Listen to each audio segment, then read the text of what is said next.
সংখ্যালঘু অধ্যুষিত মুর্শিদাবাদ জেলায় আবারও দুই মুসলিম কন্যার নজিরবিহীন ফলাফল মাধ্যমিক ফলাফলের হার শতকরা ৯৯.৯৯। এর বেশি দৌলতাবাদ নিশীথ বরণী সিনহা হাই স্কুলে।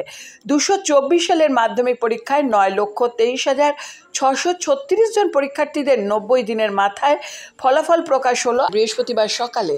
পাশের হার শতকরা ৮৬%। এত ভালো ফলাফলে খুশির আমেজ ছাত্রছাত্রীদের মুখে।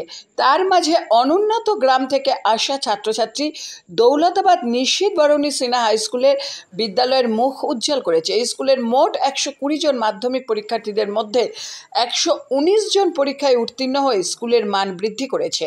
তাদের মধ্যে ৬৩৯ ও ৬১৭ নম্বর পেয়ে ভবিষ্যতে ডাক্তার হওয়ার স্বপ্ন দেখছে স্কুলের প্রথম স্থান অধিকারিণী হাবিবা খাতুন ও নার্গিস হাসান।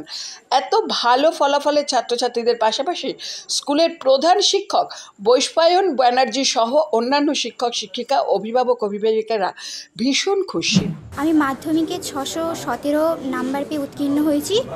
আমার এই সাফল্যের পেছনে আমাদের স্কুলের গুরুত্বপূর্ণ ভূমিকা রয়েছে। স্কুলের শিক্ষক শিক্ষিকারা যথেষ্ট গাইড করেছে আমাকে। এছাড়াও বাড়িতে আমার বাবা মা আমাকে যথেষ্ট সাপোর্ট করেছে।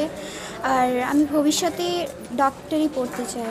মাধ্যমিকের ফল প্রকাশ হয়, আমি ৬৩৯ পেয়ে প্রথম স্থান অধিকার করি। আমি আশা করতে পারিনি এতটা পাবো, তো পেয়ে ভালোই লাগছে।